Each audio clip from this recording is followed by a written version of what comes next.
Are the adventures over? Is the second half of life one of slowing down, sitting back, and soaking in the memories and fruits of the adventures of our youth? For most, sure. For you, not a chance. You can feel it. That restlessness deep inside, crying out for more than the status quo, beckoning us onward to poet Robert Service's land of beyond. We're not done yet.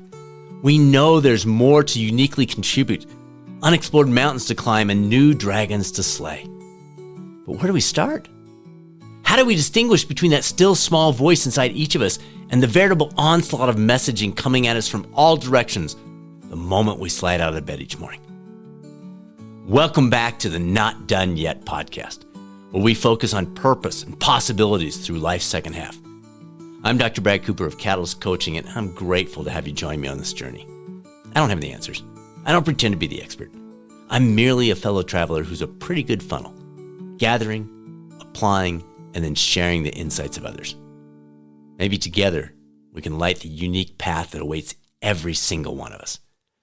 And speaking of those experts, let's return to this land of beyond with this little section from Mr. Service's poem. Have you ever heard of the land of beyond that dreams at the gates of the day? Alluring it lies at the skirts of the skies and ever so far away. Ah, yes, ever so far away. It can feel like that sometimes, can't it? And yet, in so many ways, our call to adventure, the entry point into this land of beyond, it's sitting there, waiting for us beneath the rush and noise of everyday life. So, what do you say we take a little closer look at this thing called the call to adventure? It really started with a 1949 book, The Hero with 1,000 Faces, that Joseph Campbell wrote. And he brought forth this concept of the monomyth. Now, he wasn't the first to talk about that or even write about it, but he really brought it to the forefront. And I want to walk you through it. Essentially, he said there were these commonalities across narratives of all cultures, from ancient stories to the Marvel movie that maybe you watched last week. And he created this template. And if you haven't seen it, it might be worth Googling. I'm going to walk you through it, but it's nice to see the visual, so it may be worth pulling up. Basically, it starts off, you're in the known world. Everything's fine. You're just kind of going along, doing your thing. Yeah, life is good. I don't have any big stuff going on. And so it's this known world, he calls it. I call it the fine world. Everything's fine. It's not great. It's not terrible. It's fine. And then the call to adventure comes in. Or more accurately, we sense it, we hear it, we tune into it. And then we have a decision to make. Do we answer that call? Do we cross over the threshold? And that threshold in his diagram, that's the big key step. As long as we don't cross over that threshold, everything's fine. We're just going about our day and doing our thing. As soon as we cross over that threshold, things happen. That's where the challenges kick in. The temptations are there. But in the midst of that, that's where transformation begins. That's where we meet our helpers. That's where mentors come out of nowhere. And that's where we're stepping into this call to adventure. Now, a couple of things here. One is the idea of dragons. And dragons aren't necessarily the fire-breathing type. They might be a Marvel version of that. It might be the bad guy in some other show. The dragon is the one that when we see it, we go, oh no, what are we going to do? We got to escape. And the point of the call to adventure is the dragon is where the gold is. When we see dragons, when we experience a dragon, whatever your dragon might be, that means you're onto something. And don't forget that. Because anytime we step out of our known world, we are going to face dragons, these challenges, these temptations, these struggles, these seemingly stuff that we can't handle. And we want to get away from it. But the point is, that's where the gold is. So we go through these challenges and temptations, we become transformed as a result, and then, and this is key, we return to the regular world, the known world, whatever you want to call it, with the elixir, with the new education, the new knowledge, the new experience, the new whatever it is. We're not doing this to simply grow our bank account or have a bigger car. It's to benefit those in our community, in our family, in our organization. So we're coming back with something to benefit others. One other point about this diagram and the movies and stories you've read, if you've ever read or watched anything about the Knights of the Round Table, what are they always going out to do? They're searching for the Holy Grail, right? Let's go out and find the Holy Grail. Woohoo, yeah, Holy Grail, let's do it. Do you ever hear about the Holy Grail again? No, you really don't. It's the thing that brings you out onto the adventure, and then the real adventure occurs. And I think that's a really valuable concept to keep in mind.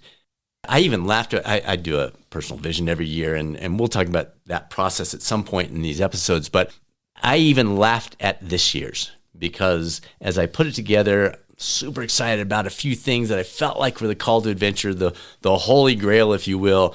And I kind of chuckled as I was finalizing it, thinking, I know these aren't the real. I know there's something else. These are the things that are getting me out there. But the real adventure is going to appear as I step into it. And I think that's really important to remember. Now, the depths of the insights, they provide a great way to look at our own development. But it's interesting. It's been used other places too. And one that you're probably very familiar with, a guy named Christopher Vogler, he worked for Disney. And he tapped into Joseph Campbell's work and just mind-blowing for him. And so he initially created this internal memo about it at Disney, and it was supposed to be a guide for writers. It soon became required reading at Disney and led to what they now call the Disney Renaissance, that period from 1989 to 1999 when movies like The Little Mermaid and Beauty and the Beast came about. So this is valuable stuff for us personally, and we see it happening out in other places as well. Now, a lot of potential applications for this model. And yes, I selected this as an early episode because you're going to hear me come back to it over and over and over. And I want to be able to say, remember that call to adventure, and for your mind to immediately say, oh, yeah, that's where you start in the world is just kind of cruising along and doing your thing. And then you step across the threshold, and then you have the challenges and the dragons appear. So my hope is that by covering this early, when we reference it later, when we talk about it later, when we use the phraseology of the call to adventure, your brain will immediately go, oh yeah, I remember that. But for now, I want you to see it as our launch point. So let me give you a few considerations before we set sail on this call to adventure. The first thing is, the call is the necessary step forward. No call, no journey. That's step one. And when I say no call, the call's always there, folks. It's more like, do I hear the call? Am I willing to listen for that call? Am I tuning in? You get the idea? Am I lowering the noise enough so that I can actually hear that call? So, number one, the call is the necessary first step forward. No call, no journey. Number two, it's a call, not a demand. It's an opportunity, not a requirement. You're going to look around at your peers and you're going to say, oh, none of them are doing any of this call stuff. What is it? It's not for them. You're different. You're not done yet. You get it. It's a call, not a demand. It's an opportunity, not a requirement. We must first hear the call, which obviously requires listening, and then we've got to choose to answer it. And that's where you're different from the crowd. Number three, the call occurs while we're living in the everyday, ordinary world. Think of maybe Luke Skywalker in his home on the desert planet, for example. He's just going about his workday, and all of a sudden, oh, and you see that in practically every movie. And number four, it's an upward aim, a challenge that moves us, stretches us beyond what we may believe is possible. If you're like, oh yeah, that sounds good, I can do that. Probably not the call. Doesn't mean not to do it, but that's probably not the call. The call is an upward aiming challenge that moves us, stretches us, pulls us beyond what we believe is possible. So again, kind of back to the dragon, kind of back to that, ooh, this feels out of my element. That's it. That's it. The call to adventure exists on a higher plane. It's a deeper dimension. It's not the low-hanging fruit. It's not simply clicking on an exciting-looking advertisement that shows up in our social media feeds. It's also not simply or necessarily the next logical step, in quotes. As I said a minute ago, I just want to reinforce, it's a calling that takes us outside of and beyond our current path. It isn't just, oh yeah, one more step forward. Now, I'm all for let's take one more step forward. That's great. It's critical. We'll talk about that. But the call to adventure is different. It takes us outside of, it takes us beyond our current path. Now, again, I'm not an expert in this area, but my sense is there are 3 guardrails that are very valuable in this process as we talk through, as we live into this call to adventure. So, number 1, it's a calling, not a should. Wise counsel, super important, valuable every time we face a crossroad. And garnering feedback as you sense a call, as you hear a call, as you begin to answer a call, getting feedback from others, that's great, that's valuable, that's important. But this is not a time to simply do what your mentor, your spouse, your parent, or whomever is saying you should do. This is not a should, it's a calling. That's number 1. Number 2, the call does not involve putting loved ones, our valued relationships, nor our health at risk. I guess what I'm saying is, don't make the mistake of replacing the potential for adventure with some ego-driven idiocy. And then speaking of idiocy, number 3 is this is not a selfish, hedonistic pursuit. It's not the classic sex, drugs, rock and roll, the midlife crisis. Oh, I'm supposed to do this thing. Are you, or is that just you? The hero's journey stretches us personally and benefits others. Let me say that again. The hero's journey stretches us personally and it benefits others. The call to adventure isn't simply a passive escape from our boring lives. It's a calling to bring forth a better version of ourselves for the greater good. With that said, adventures are, they're not one size fits all. I can't give you a list of, here are the 5 most popular calls to adventure. Like, that's not a thing. They come in all shapes, sizes. They come from multiple directions. Their dimensionality is defined for all of us based on our history, our support systems, our margins that we have available. As I was writing about this topic in a different setting, I came up with 3 overlapping buckets that I thought might be helpful to our discussion here. So these are 3 different dimensions of calls to adventure or adventures that you might want to ponder as you're looking at this and see where you're looking first or where one might lead to another. So the 3 different buckets, if you will, are micro adventures, macro adventures, and transformational adventures. Let me give you a quick example of each. The micro adventures involve moving outside our daily settings, our daily routines, our daily rhythms, and taking on an isolated challenge. Example, maybe sign up for your first 5K or first 5K in a long time. Maybe visit a new city, try a new hobby. Try something that stretches you, but it's a one-time thing.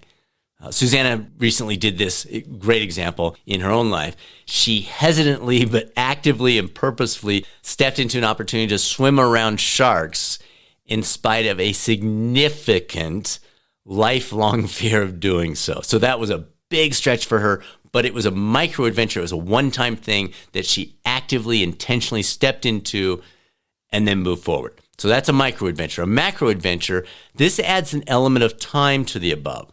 As compared to the one-time or limited pursuit like the micro adventure, this has a more extended timeline or maybe a broader-based challenge. Example for me, when I went back to pursue a PhD at the age of 50, that was an example of a macro adventure in my own life. It constantly pulled me outside my comfort zone. The research, the academic writing, the politics, the traveling and speaking in Europe that was part of that. All those things, each one of those revealed new potential doors of challenge and opportunity and impact that I had no idea I was stepping into. So that's a macro adventure example. And then the transformational adventure, that is what it sounds like. It's transformational. Now, the others can be. That micro adventure that Susanna stepped into, that changed her. The macro adventure of the PhD, that changed me. But the transformational ones, they're even bigger. When Susanna and I launched one of the first health and wellness coaching organizations in 2007, it shifted everything in our life. It clearly wasn't the next logical step for a couple entering midlife with 3 young children and had grown pretty accustomed to that regular paycheck and benefits. But when we did that, it was life-changing for our family and for us. And it allowed us to serve 100,000 plus employees, coaches, students in the process.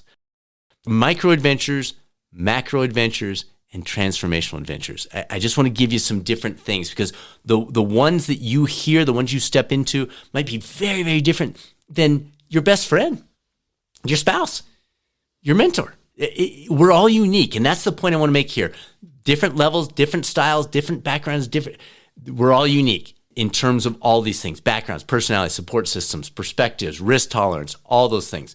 What one person sees as, oh, just another day, may be considered transformational for others. I can't say this enough. Our call to adventure is our call to adventure. It's not a competition. You're not being graded on a curve. But there's no doubt our willingness to answer our unique calling will change us. It'll grow us. It'll engage our hearts. And it'll benefit others in the process. Let's tie a ribbon on this initial exploration with a few questions. I want to try to do this regularly, where I give you a couple things to ponder as for those who are thinking, yeah, this is something I want to think about a little bit more. This hopefully will get you started. So 2 things, one about past, one about present. Past, what adventures, regardless of what happened in the end, that's the key. Remember when I said my little vision for this year, I knew going in that what I thought it was going to be was just the Holy Grail. It was just what got me started, that I knew something else was going to develop. That's you too. So regardless of your outcomes, what adventures have you leaned into in the past? What opened you up to their calling? How did they stretch you? Why did you decide to move forward with those when maybe you didn't with others? So think about that in terms of the past. And then present, what whispers are you currently sensing from that still, small voice? What potential call have you been hearing in the distance? Or maybe even as I'm talking here, are you beginning to sense? The phrase, "that ship has sailed," is a common deflection. I hear this all the time. It's utilized by those in life's second half who prefer security and certainty over possibility and wonder. But you're different. That ship may indeed be sailing, but you're on board. You're ready to explore all that awaits over the horizon, because you are not done yet.